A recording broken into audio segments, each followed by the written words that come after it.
साताऱ्यात ठेकेदार आणि प्राधिकरणाच्या भोंगळ कारभारामुळे नागरिकांना प्यावे लागते ओढ्या नाल्याचे पाणी। साताऱ्यातील गडकराळे येथील समाधीचा माळ परिसरात नागरिकांना सन 2018 पासून कृत्रिम पाणी टंचाईला सामोरे जावे लागत असून लोकांना पाणी करण्याची वेळ आली आहे। एवढेच नव्हे तर या परिसरातील नागरिकांना ओढ्या नाल्याचे पाणी वापरावे लागत असल्याने संतापलेल्या नागरिकांनी साताऱ्यातील जीवन प्राधिकरण कार्यालयावर हंडा मोर्चा काढत अधिकाऱ्यांना घेराव घातला। खरं तर सातारा नगरपालिकेची हद्द वाढ झाल्यानंतर समाधीचा माळ परिसरातील नागरिकांना पाणी मिळेल अशी अपेक्षा होती, मात्र सातारा नगरपालिकेत समावेश होऊन देखील नागरिकांची पाण्याची समस्या अद्याप सुटली नसल्याने युवा नेते दीपक अवखिरे व स्थानिक नागरिकांनी ठेकेदार तसेच जीवन प्राधिकरण विरोधात तीव्र प्रतिक्रिया दिल्या आहेत। नेमकं काय म्हणालेत नागरिक पाहूया। आमच्याकडे गेले 20 दिवस झालं पाणी नाहीये आणि आम्ही एवढे 5 वर्षापूर्वी जे आम्ही मीटरचे पैसे भरलेले आहेत, परंतु ठेकेदारांनी काम काही पूर्ण केलेलं नाहीये, त्यामुळे पाणी येत नाही। आलं तरी 2 दिवसातून एकदा येते, 3 दिवसातून एकदा येते, त्यामुळे खूप मोठी पाणी टंचाई आणि आता गेले 20 दिवसापासून पाणी टंचाई आहे।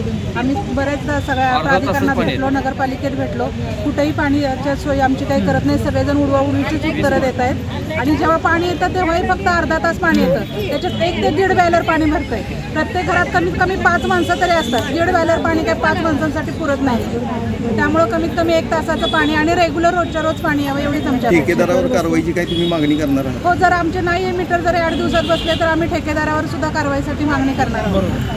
दोन्ही ऑफिस प्राधिकरण नगरपालिका ह्याला दोन्ही जबाबदार आहे। ठेकेदार पण याला जबाबदार आहे का असं म्हणायचं? ठेकेदार आता ते ठेकेदार आम्ही मीटरचे पैसे 3150 रुपये बसवलेले।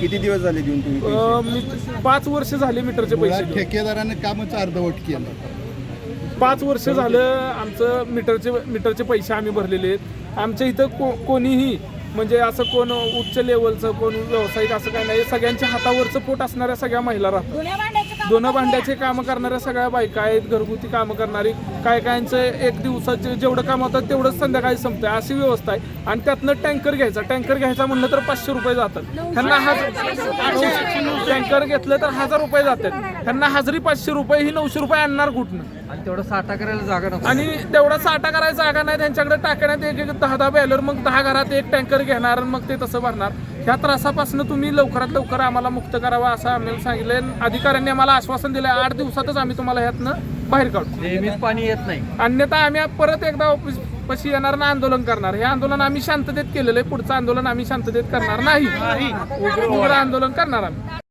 माळावर आलेलो आहे, 16 दिवस झाला आम्हाला पाणी नाही। आमचं 5 वर्ष झालं मीटरचा पैसा इथं जमा आहेत, मीटर बसवले नाहीत, मीटर आमचं बसलं पाहिजे, आम्हाला कंटिन्यू पाणी नाही दिलं तर 4 दिवसात 1 टाकी पाणी आम्हाला मिळतंय।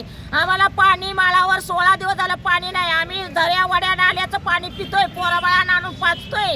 आम्हाला मीटर बसलं पाहिजे, मीटर बसल्यानंतर तुम्ही आमच्याकडून बिल काढा। अगोदरच म्हणताय 1 रुपया नाही, 1 रुपया मिळाला, 1 रुपया मिळाला नाही, आम्हाला 8 दिवसात 1 दिवस पाणी द्याल, पैसे भरणार कुठला आम्ही? मीटरचे पैसे भरलेत म्हणते तर आम्हाला 1 रुपया जमा नाही, कशाचे पैसे जमा करणार? आम्हाला 8 दिवसात 1 टाकी पाणी जर देत असेल तर आम्ही पैसे कशाचं भरणार? कशात तुमचं पैसे देणार? बिल देणार आम्ही?